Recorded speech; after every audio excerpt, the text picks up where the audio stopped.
mensaje que tengo esta tarde se llama la apostasía. La apostasía. Rápidamente les doy el bosquejo. Voy a tratar en primer lugar de hacer un análisis de la geopolítica, de lo que está pasando en el mundo en 5 o 10 minutos. Va a ser importantísimo para que todos los que están dormidos todavía despierten y se den cuenta el mundo que estamos viviendo. En segundo lugar, voy a contestar la pregunta: ¿qué es la apostasía? Y finalmente, principales causas de la apostasía. Muy bien, veamos algunas condiciones del mundo rápidamente.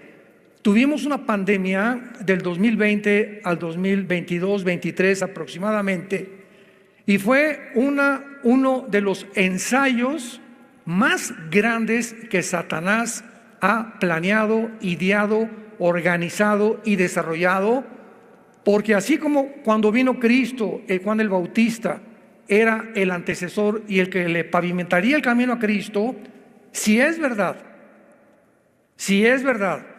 que somos la última generación y que los cascos del Apocalipsis se oyen en el cielo, Satanás tiene que tener también sus precursores, y tiene que haber una pavimentación, una preparación, sobre todo psicológica y espiritual, de los seres humanos, para que cuando este hombre surja en medio de la política y los gobiernos mundiales, el mundo esté preparado para recibirle.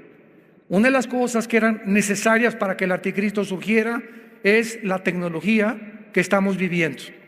El anticristo no podía venir en el siglo XX porque no teníamos la tecnología que había en aquel entonces. Tenemos una tecnología que ya vamos a hablar rápidamente de ella, que ha superado lo que el ser humano se podía imaginar. En segundo lugar, vimos la invasión de Rusia a Ucrania, que se encuentra en Ezequiel capítulo 38. Esta zona de Ucrania es la zona de Magog. En Ezequiel se profetiza una invasión de Rusia, Irán, Turquía, Sudán, Libia, Etiopía e Irán en contra de Israel en los tiempos en que estamos viviendo. Pero dice la Biblia que Gog, el líder de esta invasión, va a ser el que va a dirigir a los magogitas. Y en la Biblia encontramos no los nombres que actualmente en Irán, por ejemplo, no aparece en la Biblia con ese nombre, aparece con el nombre de Persia, porque hasta 1935 se le cambió el nombre a Irán. En el 79 la República Islámica de Irán. Entonces la Biblia nos muestra Magog. Magog es la zona geográfica entre el Mar Negro y el Mar Caspio, al norte oriente de Europa, e involucra Ucrania, involucra Kazajistán, Kirguistán, Kuzikistán, Afganistán y todas estas repúblicas que se dividieron del comunismo en 1991. Ante nuestros ojos, este panorama, esta alianza de naciones profetizada hace 2700 años, está delante de nuestros ojos. Y este año la alianza se hace entre Rusia, China, Irán, y hace 3 semanas se une Arabia Saudita con el propósito principal de desbancar este año al dólar como la moneda que rigió desde la Segunda Guerra Mundial, los petrodólares. Desde la Segunda Guerra Mundial ninguna nación podía comprar si no era en dólares. Pues esto se acabó y esto va a hundir económicamente a Estados Unidos por los 33 trillones de dólares que tiene de deuda. En tercer lugar, entramos al transhumanismo. Personas completamente psicópatas que están propagando, estamos hablando de científicos, por el amor de Dios. Estamos hablando no de personas marihuanas, están peor que marihuanos, eso sí. Pero estamos hablando de personas, ¿verdad?, que se califican como científicos, como genetistas, que creen que se va a crear una raza superior. Porque ellos dicen que ahora con la tecnología y con la genética se puede, si somos el producto de una amiba y el resultado de una evolución, pues estamos en el tiempo de evolucionar. Y tenemos la tecnología para mezclar los ADN, el ácido desoxirribonucleico de los animales, de los murciélagos, de las aves, con el ser humano. Y fabricar un hombre araña, fabricar un Batman, fabricar un Superman. Y eso es lo que están tratando de hacer a través de la tecnología y la inteligencia artificial. Tenemos en tercer lugar el adoctrinamiento, o el cuarto lugar, de la ideología de género. se ha comenzado a imponer en las naciones de Europa y ahora casi toda Latinoamérica, que vienen un grupo o una élite de personas multimillonarias que llegan a determinado país. ¿Cuál es tu deuda externa, Argentina? ¿Cuál es tu deuda externa, Colombia? Pues debemos 100 millones de dólares como un ejemplo. Te pagamos tu deuda, pero vas a imponer en todas las escuelas la ideología de género. Y es algo que ya es un adoctrinamiento general en más del 75% de las naciones del mundo. Enséñales a los niños que no son niños, que pueden ser niñas, y a las niñas que no son niñas, que pueden ser niños. Damas y caballeros, ¿dónde está la genética? ¿Qué nos dice la genética? Que la mujer, le preguntaron a la secretaria de salud de Estados Unidos, ¿nos podría usted decir que es una mujer? Vean ustedes la entrevista, no supo qué contestar. ¿Qué es una mujer? Es una mujer que tiene cromosomas XX. ¿Pero por qué no quiere contestar eso? Porque ahora hay muchos géneros. ¿Quién es un varón? El que tiene el cromosoma Y. Así que si tú tienes el cromosoma Y, eres varón. Y si tu mente te dice que no eres lo que genética y biológicamente eres, tu problema es mental. Los demonios han tratado de alterar tus neuronas y de cambiar tu identidad para confundir nuestro género, estupidizarnos, adoctrinarnos, haciéndonos creer que no somos lo que Dios nos creó, para confundir nuestro género, nuestra identidad. Y cuando un ser humano la pierde, el 65% de los operados en transgénero, ve las estadísticas en Estados Unidos, googléalo, se suicidan. El 65% de las personas que han tratado de cambiar su sexo se matan, tarde o temprano se quitan la vida. Tenemos en quinto lugar el aumento de la maldad y el satanismo. Escuchen esto. En los últimos premios Grammy en Estados Unidos, 2 transgéneros dirigieron todo este espectáculo. Sam Smith y Ken Petras, que son 2 personas transgénero, vestidos de diablos y cantando la canción Unholy, que significa sin santidad, e insultando a Dios. En los premios Grammy, el pasado Birmingham, en Inglaterra, hubo la ceremonia de apertura de los Juegos de las Naciones del Bienestar Común, representando a 72 naciones. Sacaron una torre, como la Torre de Babel. Qué coincidencia, vean ustedes. Y sacaron a un toro como una bestia. Y pusieron a puras mujeres semidesnudas, jalando con cadenas al toro, y todas las demás mujeres, como 300 o 400 mujeres, adorándolo al toro o a la bestia, como realmente que la bestia había nacido en el mundo. ¿Quién les dijo que en Apocalipsis 17 la bestia representa al anticristo? ¿Se dan cuenta cómo comenzamos a unir todas las piezas del rompecabezas y nos da un panorama general que nos abre los ojos? En Boston, Massachusetts, se acaba de celebrar el Congreso de los Clubes Satánicos. Se llama SatanCom, de donde están estableciendo en todas las escuelas públicas de Estados Unidos y centros satánicos, y están las fotos vistiéndolos a los niños con cuernos, el maestro con unos cuernos, y mostrándolos a los niños, sentándolos alrededor de un pentagrama para adorar a Satanás. En Nueva York se levantó una estatua gigantesca para honrar a uno de los miembros, de la Suprema Corte de Justicia de Estados Unidos, la señora Ruth Bader Ginsburg, que es la promotora principal de los abortos en el mundo, por el amor de Dios. Normalmente antes se levantaban estatuas para conmemorar a héroes de la guerra o etcétera, pero ahora para personas que han comenzado a pavimentar el camino para el asesinato de millones de niños. Esta estatua tenía muchísimos cuernos en la cabeza y de brazos y pies tenía tentáculos para honrar a la ministra de la Suprema Corte de Justicia, promotora de los abortos en el mundo. En penúltimo lugar, Estados Unidos, ante nuestros ojos, no aparece en este libro que es la Biblia. Si realmente va a surgir el anticristo, No puede estar Rusia ni puede estar Estados Unidos compitiendo con el anticristo.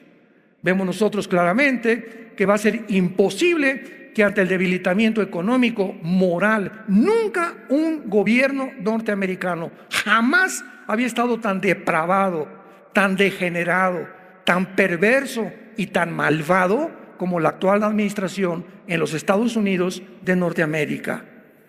Y va a caer porque tiene que caer, va a quedar Rusia y va a quedar China, que se van a ocupar del área oriental, del Asia y el Medio Oriente. Y encontramos en Apocalipsis 16, del 12 en adelante, en Daniel 11, 45 en adelante, que cuando el anticristo oiga a los reyes del oriente que vienen del norte, será con la confederación política que va a usar China y Rusia, que sí aparecen en la Biblia, en las naciones de los últimos tiempos. Y finalmente tenemos nosotros también claramente en la Biblia dos entidades, Israel y la iglesia. Cuando tratamos de confundir a Israel con la iglesia, comenzamos a desviar nuestra teología. Como hay actualmente una enseñanza que se llama la teología del reino, donde la iglesia va a conquistar el mal y vamos a conquistar el mundo antes de que venga Cristo.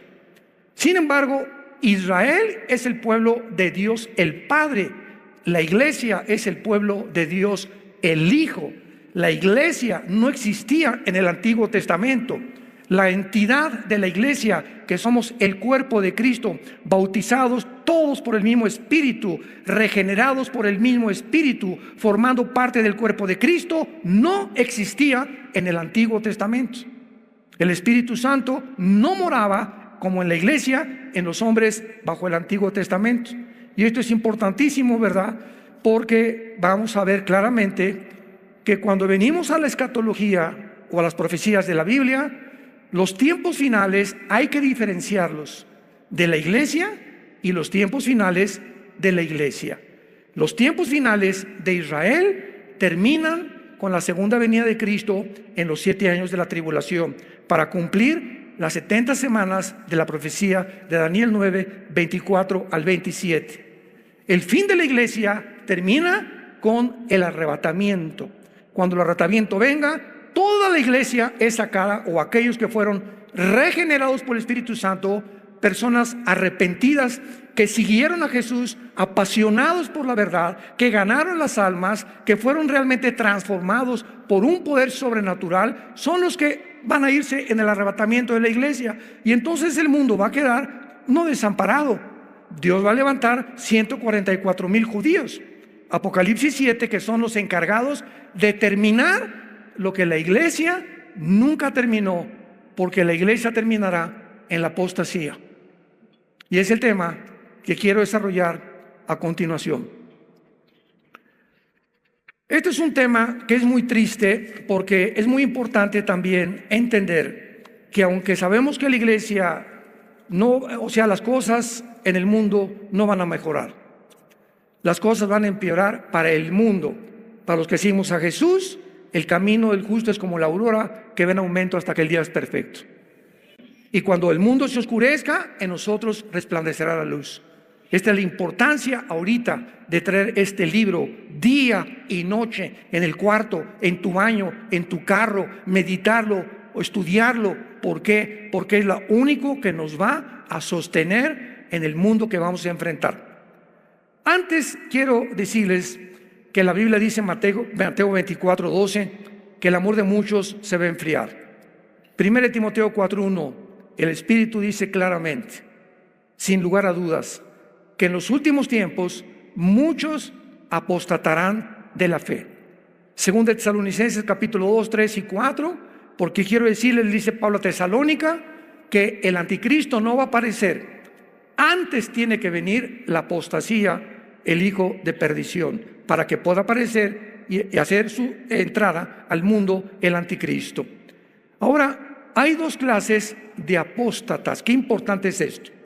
Dos clases de apóstatas: los que nunca fueron salvos y los que son salvos, pero que se apartan, cristianos que son cristianos y que se apartan temporalmente muchas veces del camino.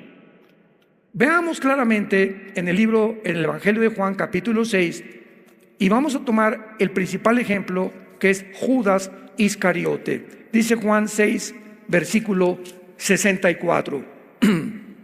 Dice Jesús: pero hay algunos de ustedes que no creen, porque Jesús sabía desde el principio quiénes eran los que no creían y quién la había de entregar. Cuando Jesús comenzó a escoger a los apóstoles, Él no escogió a ninguno. El Padre le dijo: escoge a Pedro, a Andrés, a Santiago, a Juan, y a todos los que escogió Jesucristo sabía. Y cuando Él escoge a Judas, claramente lo dice el versículo 70. Jesús le respondió: no los he escogido yo a ustedes los 12, y uno de vosotros es el diablo. O sea, era deliberado el plan de Dios, que tiene otra explicación, que formaría parte de este grupo de personas que no estarían todos realmente con Jesucristo. Juan capítulo 17, versículo 12, la oración sacerdotal. Cuando estaba yo con ellos en el mundo, yo los guardaba en tu nombre, a los que me diste, yo los guardé. Y ninguno de ellos se perdió. Es la palabra apolumi, que significa ninguno de ellos fue condenado al infierno o destruido, sino el hijo de perdición, para que la escritura se cumpliera. Veamos ahora en la segunda carta de Pablo rápidamente también, que el apóstol Pedro nos explica claramente a estos apóstatas que nunca fueron salvos, pero que formaron parte de la iglesia, como la cizaña que Satanás siembra en todas las iglesias del mundo. Segunda de Pedro 1 al 3. Hubo también falsos profetas entre el pueblo. Hubo en el pasado, escuchen, como habrá entre ustedes falsos maestros. O sea, en el pasado hubo falsos profetas, falsos maestros, que en la iglesia va a haber exactamente lo mismo, que introducirán encubiertamente herejías destructoras y negarán al Señor que los rescató, atrayendo sobre sí destrucción repentina, y muchos seguirán sus disoluciones. Está hablando de personas que pertenecen a la iglesia, por causa de los cuales el camino de la verdad será blasfemado, y por avaricia harán mercadería de vosotros con palabras fingidas. Sobre los tales ya de largo tiempo la condenación, o sea, la poleia, la destrucción, el juicio final no se tarda. Está diciendo el apóstol Pedro: estos que están en la iglesia, muchos como maestros, muchos como pastores, muchos como apóstoles, muchos como profetas, no son lo que son y están condenados al infierno, porque entraron encubiertamente a tratar de desviar a la iglesia. Vean ustedes estas frases tan importantes. La condenación no se tarda. Luego en el versículo 9, serán castigados en el día del juicio. Versículo 12, perecerán en su propia perdición. Versículo 14, más duro, son hijos de maldición.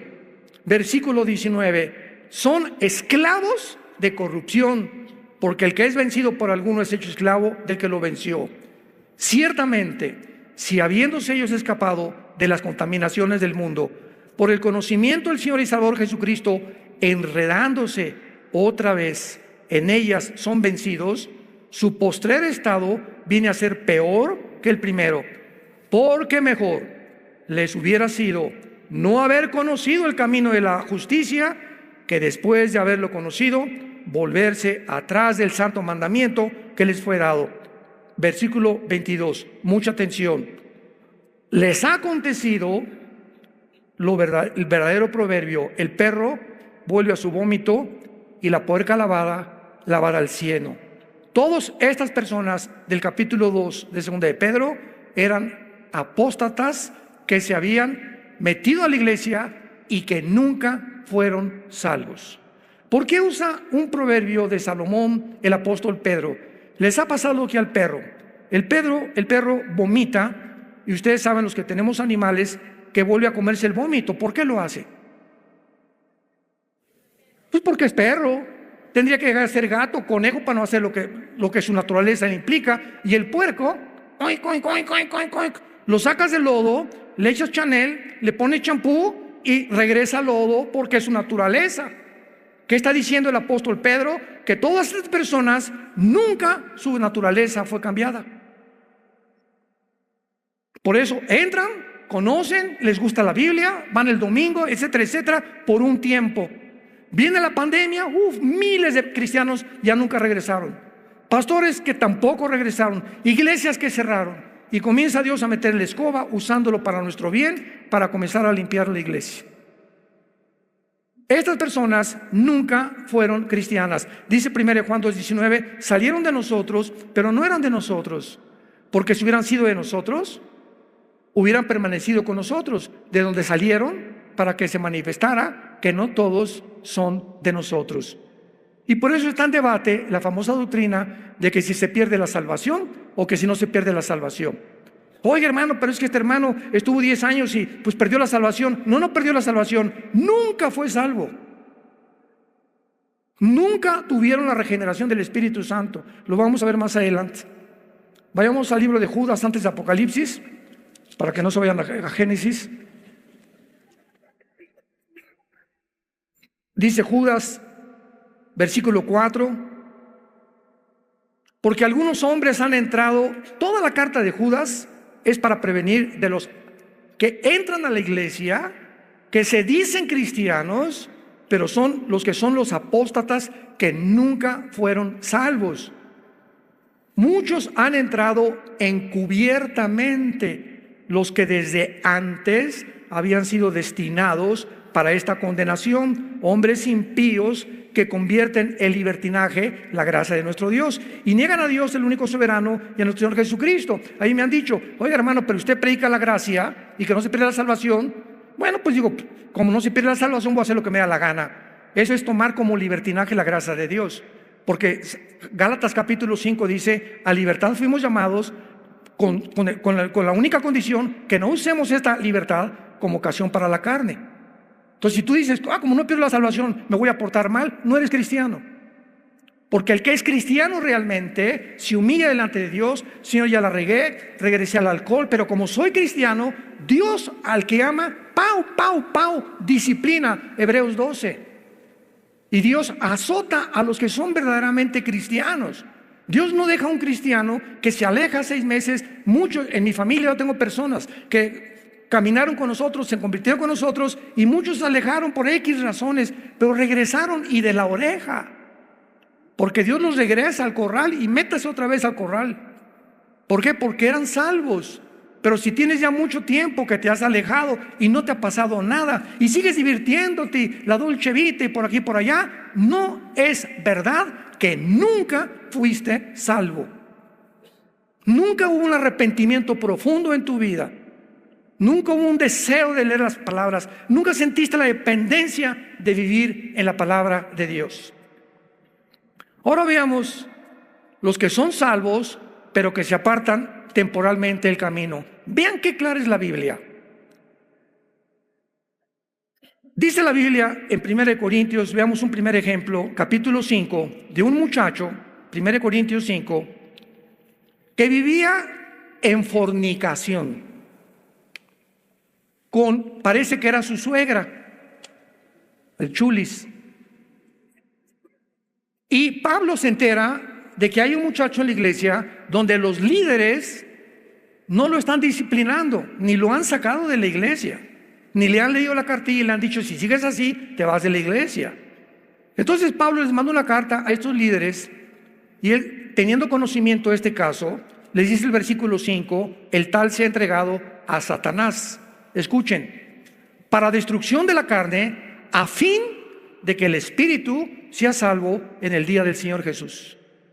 Este muchacho iba a morir, pero como era salvo, iba a ser destruido, y vamos a ver que se llama el pecado de muerte. Lo vamos a demostrar en muchos versículos. El pecado de muerte es cuando un cristiano verdadero, estamos hablando de los que son regenerados, insiste en vivir en pecado y el camino de Dios es blasfemado por él, entonces Dios te lleva a casa antes de tiempo. ¿Qué quiero decir? Que hay cristianos que van a morir antes de tiempo porque nunca quisieron, como eran cristianos y Dios sabe que no se iban a arrepentir, prefiere llevárselos. Y allá nos vemos, y allá te voy a dar en el tribunal de Cristo tus buenos cueros. Esta persona no podía perder la salvación, aunque muriera como fornicario. Había caído en la fornicación, no se había arrepentido, pero como era regenerado, Dios se lo llevó. 1 Corintios capítulo 11.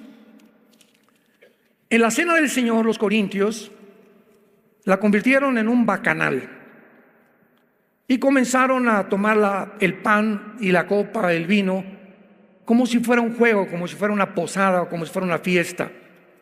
Y Pablo se enoja muchísimo y les escribe a esta iglesia y les dice, versículo 27, 1 Corintios 11, de manera que cualquiera que come este pan o bebe esta copa del Señor indignamente, o sea, significa sin respeto en el original griego, que te la tomas como si fuera una Coca-Cola o el pan como si fuera una concha de la tía arroz. Será culpado del cuerpo y de la sangre del Señor. Por tanto, pruébese cada uno a sí mismo y coma del pan y bebe la copa, porque el que come y bebe indignamente sin discernir el cuerpo del Señor, juicio come y bebe para sí. Pausa. El juicio nunca es para los no cristianos. Dios al que ama disciplina, estamos bajo el Nuevo Testamento.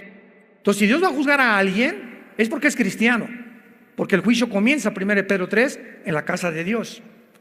Por lo cual, dice Pablo, hay muchos enfermos y debilitados entre ustedes, y muchos duermen. Y si nos examináramos a nosotros mismos, no seríamos juzgados. Cantidad de cristianos en Corinto comenzaron a enfermarse y a morir antes de tiempo porque no querían arrepentirse de sus pecados. Pero como eran salvos, dice el apóstol Pablo, ¿verdad?, que se los tuvo Dios que llevar antes de tiempo. Veamos ahora en Santiago capítulo 5. La Biblia de Dios no es de interpretación privada. Tenemos que poner precepto sobre precepto, línea sobre línea, comparar escritura con escritura para poder determinar claramente una doctrina. Y aquí vemos nosotros en el libro de Santiago, en el capítulo 5, versículo 19 y el 20. Pongan mucha atención, hermanos. ¿A quién le está hablando? ¿Perdón? Tenemos que ver claramente la Biblia, hermanos, a los cristianos. Si alguno de entre ustedes se ha extraviado de la verdad y alguno le hace volver, sepa que el que haga volver al pecador el error de su camino, salvará de muerte un alma y cubrirá multitud de pecados.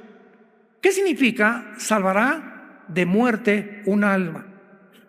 Que si tú a un cristiano que conoces, a tu compadre que supiste que se emborrachó ayer en una fiesta, o conoces un muchacho que anda fornicando con su novia, o tú eres su amigo y vas y lo reprendes y le dices, ¿verdad?, lo que estás haciendo no es ante los ojos del Señor, y logras que se arrepienta, salvas que Dios se lo lleve antes de tiempo al cielo. Lo salvas de muerte física, no de muerte eterna, porque un cristiano no puede pasar en condenación eterna jamás. Tenemos la vida eterna de Dios.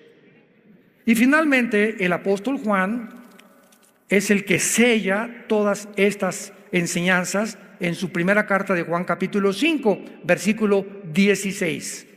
Si alguno viere a su hermano cometer pecado que no sea de muerte, es el que está hablando Santiago, el de los Corintios 5, el de los Corintios 11.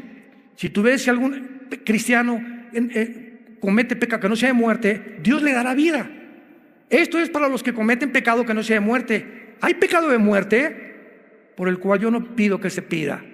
En otras palabras, yo he tenido en mi caso particular personas que tal vez yo sé que son cristianos y yo oigo, no ha regresado a Cristo, fulano de tal no ha regresado, y oro por él, y de repente pasa el tiempo en la lista de personas que todos tenemos que tener para orar por ellos, ya no me pone el Espíritu Santo orar por esa persona, y pasa un mes o 2 meses, ¿supiste lo que le pasó a fulanito? No, se estrelló en su motocicleta. se fue al barranco en un coche, le dio una embolia cerebral, se murió de COVID. No significa que todos se mueran de COVID, significa eso, ¿verdad? Pero Dios cualquier cosa lo usa para llevarse a esa persona al cielo. ¿Por qué? Porque es preferible que Dios te lleve al cielo antes que sigas dando un mal testimonio al mundo diciendo soy cristiano y que vivas una vida doble. Veamos algunas causas de la apostasía y la primera es negligencia de la palabra de Dios. ¿Por qué hay cristianos que se alejan de Dios? ¿Por qué hay cristianos que comienzan? Porque la palabra apostasía significa alejarse de Dios o alejarse de la verdad o alejarse de la fe una vez dada a los santos. Es lo que se llama, es la palabra griega apistemi, con ph intermedia, apisteme, separarse, dejar el camino, en otras palabras, brincarte las trancas del rebaño y meterte al bosque donde están los lobos. No hay más que un destino, la muerte, los lobos te van a comer, el mundo te va a comer. Entonces hay cristianos, ¿verdad?, que comienzan a tratar o se brincan las trancas simplemente porque no han entendido que este libro nos fue dado para sostenernos. No solo de pan vivir el hombre, mas de toda palabra que sale de la boca de Dios. Yo antes de ser cristiano comía porque es alimento a mi cuerpo, bebía porque es alimento a mi sangre. Entonces me sostenía físicamente del alimento físico.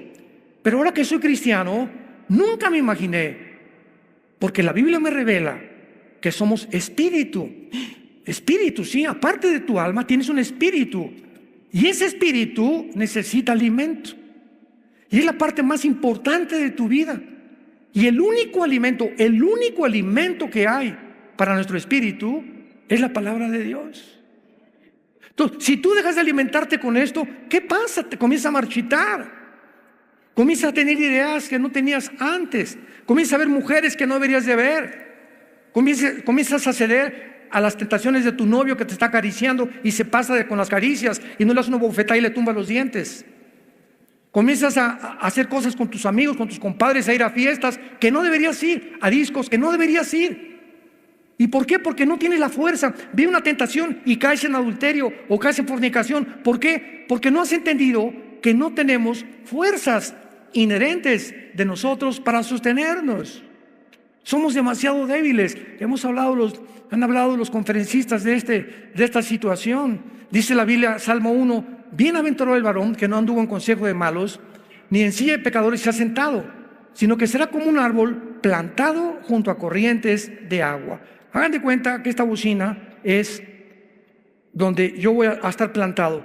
Y esto, donde un árbol que está plantado, donde hay un río, es lógico que siempre dé hojas y que esté fructificando. Es lógico, porque el árbol no tiene vida en sí mismo, tiene que estar sacando del agua, de la tierra, el oxígeno y todo, del sol afuera, para que pueda dar fruto.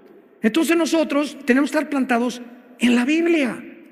Y si la Biblia es donde yo estoy plantado, donde día y noche me levanto en la mañana, paso tiempo con Dios, memorizo 2 o 3 versículos.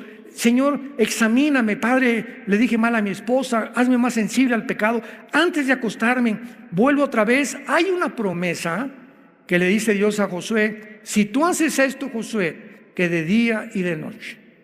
Hermana, pero ya a las 12 del día, o que la canción, de día y de noche. Hermano, es que yo a las 3 de la tarde, ¿vas a discutir con Dios o vas a hacer tú las reglas? No levante nadie la mano. Y me dirijo a los líderes. No, nadie levante la mano. Tú eres una persona, examínate en este momento y sé sincero delante de Dios. Es verdad que de día y de noche tienes el hábito y la disciplina de vivir en la palabra. ¿La lees? No levanten la mano, no sean presumidos. Es importantísimo que nosotros entendamos esto. ¿Por qué? Porque si no entendemos esto, estamos viviendo a nuestras propias fuerzas, que no tenemos ninguna. Ahí comienza la apostasía y el alejamiento de la verdad. En segundo lugar, una raíz de amargura. Hebreos 12:15. Un cristiano amargado es un cristiano derrotado. Un cristiano amargado no entra a la tierra de Canaán. Un cristiano amargado, que me violaron, que me robaron, me persiguieron, no me han dado el reconocimiento en la iglesia que yo creí que me iban a hacer, yo creía que iba a ser pastor, o etcétera, etcétera. Un cristiano que alberga en su alma resentimientos negativos, inmediatamente la amargura es el veneno más grande para el espíritu. Vean ustedes las consecuencias de lo que dice Hebreos 12:15. Una persona con resentimientos o amargada bloquea la gracia de Dios. Bloqueas el contacto, te desconectas con Dios. No es verdad, dice 1 Juan, el que diga que está en pecado y tiene comunión con Dios es un mentiroso. Y tú puedes ser pastor y decir, no, yo sigo con Dios y leo la Biblia y todo, sin que te des cuenta que ya el Espíritu Santo no te está dirigiendo, y lo que tú estás haciendo, lo estás haciendo en la carne, porque la carne es muy consagrada. La carne es muy consagrada. Los mormones nos ganan porque ni café toman. Entonces, el hecho que dejes de hacer muchas cosas y que creas que eres cristiano, pero tú tienes resentimientos en tu corazón, te vuelves un mentiroso, porque el pecado engaña. Te estás engañando. Estás viviendo una vida completamente doble y falsa. Número 3, el amor al dinero. 1 Timoteo 6:10, raíz de todos los males es el amor al dinero. Jesús dijo que no podíamos servir a dos amos. No puedes estar sirviendo a Dios y al mismo tiempo estar pensando en hacer negocios para hacerte rico o para tener entradas extras a tu ministerio. No puedes. Ninguno que milita, según de Timoteo, no se enreda en los negocios de la vida. Entonces, es increíble la cantidad de líderes espirituales que están tratando de hacer negocio y han convertido el canto, la predicación, en negocio. Yo me he cansado de decirles las experiencias que hemos tenido. Me han hablado para invitarme a diferentes partes, diferentes naciones, y una vez me dijeron, queremos que venga usted a esta cruzada, me reservo el nombre también de la nación y de los pastores. Y me dijeron, hermano Alducin, queremos que esté aquí 3 días, ¿cuánto nos va a cobrar? Así me preguntaron el presidente de la alianza, una muy famosa aquí en Latinoamérica. Le dije, ¿de qué me está usted hablando? Sí, ¿cuánto nos va a cobrar usted? ¿Y quiere usted hotel 5 estrellas, una limusín que lo recoja, queso con uvas en la mañana para desayunar y que tenga 2 damas que la acompañen a todos lados? Le dije, bueno, ¿qué soy? ¿Ricky Martin? Oye, hermano, le dije, mire, yo no sé por qué usted me ofrece eso, pero que quiero decirle algo. Yo no voy para que ustedes me den. Si después de mis servicios, si ustedes me pagan mi avión y mi hotel y me comía, estoy contento. Y si me quieren dar ofrenda, dénmela. Y si no me dan ofrenda, me regreso igual de contento a México, porque no dependo de ustedes, dependo de aquel que dice, no te dejaré ni te abandonaré.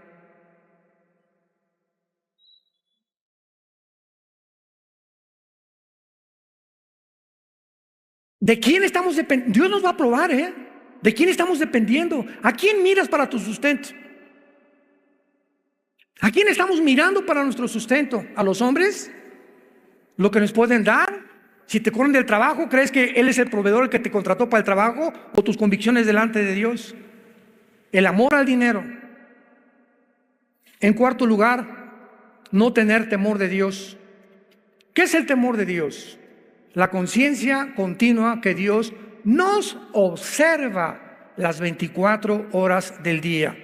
Génesis 16:13, tú eres Dios que ve. Proverbios 15:3, los ojos de Jehová están en todo lugar, mirando a los buenos y a los malos. Salmo 139, del 1 al 3, oh Jehová, tú me has examinado, me has conocido, has entendido desde lejos mis pensamientos, todos mis caminos. Desde que me levanto hasta que me acuesto, te son conocidos. 2 Corintios 5:10, porque es necesario que todos comparezcamos ante el tribunal de Cristo, para que cada uno reciba según lo que haya hecho mientras estaba en el cuerpo. Proverbios 5:21, porque los caminos del hombre están delante de Jehová, y Él considera todas sus veredas. Temer a Dios es saber que te está viendo cuando nadie te está viendo. Muchos de ustedes hacen lo que hacen cuando nadie los ve porque ya perdieron el temor de Dios. Nadie me ve. José estaba en un palacio con la esposa de Potifar, le decían la leona de Tlacomulco. Pepillo, ven para acá, y lo jalaba y le quitaba y nadie lo veía, no había nadie en el palacio. Y José responde: ¿cómo había yo de meterme contigo y perder el temor de Dios? El día que creamos que porque nadie nos ve, hacemos las cosas a escondidas, o nadie me ve, ahorita puedo ver un canal de pornografía. O cuando viajamos en el hotel y estamos solos, somos atacados por cientos de demonios para que podamos tener o ver pornografía. Cuando hacemos eso, ¿por qué lo hacemos? Porque no tenemos temor de Dios. Y cuando comienzas a tener temor de Dios, porque sabes que Dios nos ve, nos examina, sabe lo que piensas, lo que soñamos, todos nuestros caminos le son conocidos, vivimos delante de Él en santidad.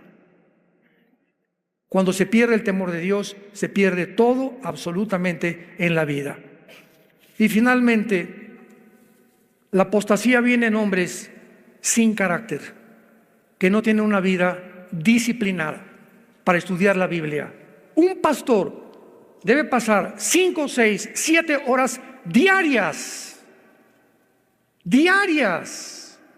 con concordancia, diccionario bíblico, comentarios, estudiando, buscando raíces, leyendo libros cristianos. Un cantante de ópera, Bocelli, vocaliza 5 horas diarias, Pavarotti 6 horas diarias vocalizaba.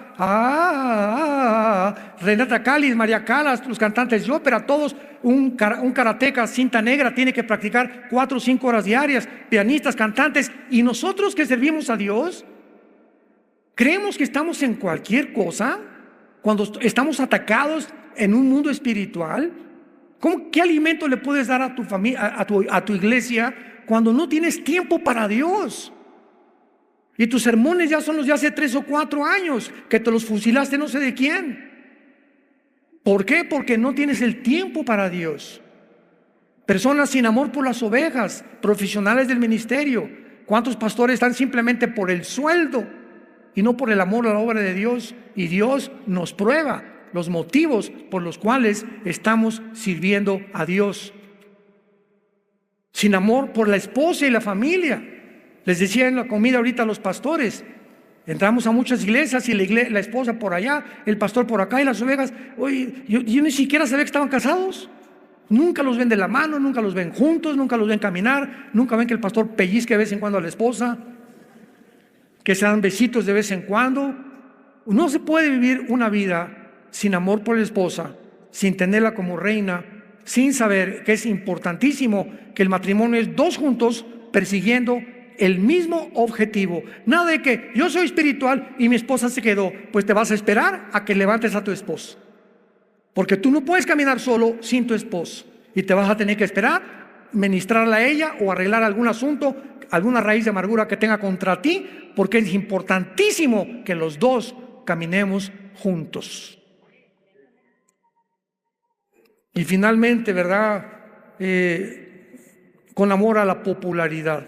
Como decía Chuy, siempre predicadores que siempre quieren hacerse graciosos sin contar chistes. Digo, no está malo contar chistes de vez en cuando, ¿no? Pero cuando ya el sermón es de 50% de chistes y ves la actitud del predicador que, oye, tengo aquí 2 años en la iglesia, no he oído al pastor un mensaje del arrepentimiento. Nunca ha predicado contra el pecado. Nunca ha predicado contra el juicio final. Nunca ha predicado del rapto. Nunca ha predicado del infierno. Ten cuidado en la iglesia en que estás. Porque son cristianos o son líderes espirituales que están tratando simplemente de agradar a la gente. Ahora finalmente hay un gran movimiento que se llama el movimiento ecuménico, donde el Papa comenzó con Pablo II en la ciudad de Isis, en Italia, junto a brujos, hindúes, mormones, musulmanes, zoroastristas, etcétera, etcétera, para reunirlos a todos a una sola religión y estar bajo el paraguas del Vaticano. Murió el Papa Juan Pablo II. Francisco viene todavía con más hambre, porque ahora él quiere imponer el globalismo en las iglesias. Y cuando decimos, es que nos invitaron a una reunión al Vaticano, mira, me han preguntado, ¿yo voy al Vaticano? Claro que lo voy a ir. Y lo primero que le voy a decir a Francisco es arrepiéntete. Yo no vengo aquí, ¿verdad?, a decirte ni que a salir para que estoy retratado como una celebridad. Si yo pierdo mis convicciones y me vendo y comienzo a buscar popularidad simplemente para que me digan, como Francisco, o para ganar a más católicos que se visiten más a YouTube, o para vender mis libros, me estoy prostituyendo el llamado que Dios me ha hecho. No nos vendamos. Somos hijos e hijas de Dios, somos líderes de Dios. No nos rebajemos a lo que el mundo, a la corrupción que el mundo está. Que por cualquier plato de lentejas venden completamente su ministerio. Y fuimos llamados para vivir en la verdad, ser apasionados por la verdad, morir por la verdad y predicar el Evangelio, predicar la palabra de Dios. Oremos. Bendito sea el Dios y Padre de Jesucristo nuestro Señor, que nos ha hecho renacer para una esperanza viva, que nos ha santificado mediante el Espíritu Santo, salpicados con la sangre de Cristo, para obedecer la fe, para obedecer la verdad, para seguir el camino de la santidad. Y si me invocáis, dice el Señor, si me llamas Padre, es importante que andes bajo el temor durante todo el tiempo de tu peregrinación. Siempre recuerda el enorme, incalculable precio que hizo mi Hijo en esa cruz. Fue crucificado, fue enterrado y fue resucitado a los 3 días. Despreciado y desechado entre los hombres, varón de dolores, escondimos de él el rostro, fue menospreciado y no le estimamos. Mas ciertamente llevó él nuestras enfermedades, llevó nuestros dolores. Nosotros le tuvimos por azotado de Dios, herido y abatido. Mas él, como una oveja, no abrió su boca. Como una oveja fue al matadero, para que en esa cruz pudiéramos comprender la enormidad de la altura y la profundidad y la anchura del amor que tiene Dios por cada uno de nosotros. Que si no escatimó a su Hijo, ¿cómo no nos dará todas las cosas sin que nosotros se las pidiéramos? Gracias, Señor Jesús, por tan grande sacrificio, por tu sangre preciosa que nos limpia de toda maldad. Y en esta tarde hay muchos de ustedes que me escuchan o a través de los medios de comunicación y redes sociales, que tal vez nunca en tu vida te has arrepentido, nunca te has dado la media vuelta para volver en contra del camino que llevas hasta este momento. ¿Por qué no lo has hecho? Porque para que tengas el poder de volverte a Dios, necesitas arrepentirte. Y si Dios ve tu arrepentimiento y le dice, Señor, ya no quiero seguir haciendo lo que estoy haciendo, ya no quiero seguir el camino en el que estoy caminando, ayúdame, ten misericordia de mí, pecador. Dios, que es grande en misericordia, te abre los brazos y te dice, ven, acércate a mí, que soy manso y humilde de corazón, y vas a encontrar descanso para tu alma. ¿Qué tengo que hacer? Me preguntarás. Si en esta noche puedo yo arreglar mis cuentas con Dios. Número 1, arrepiéntete de tus pecados.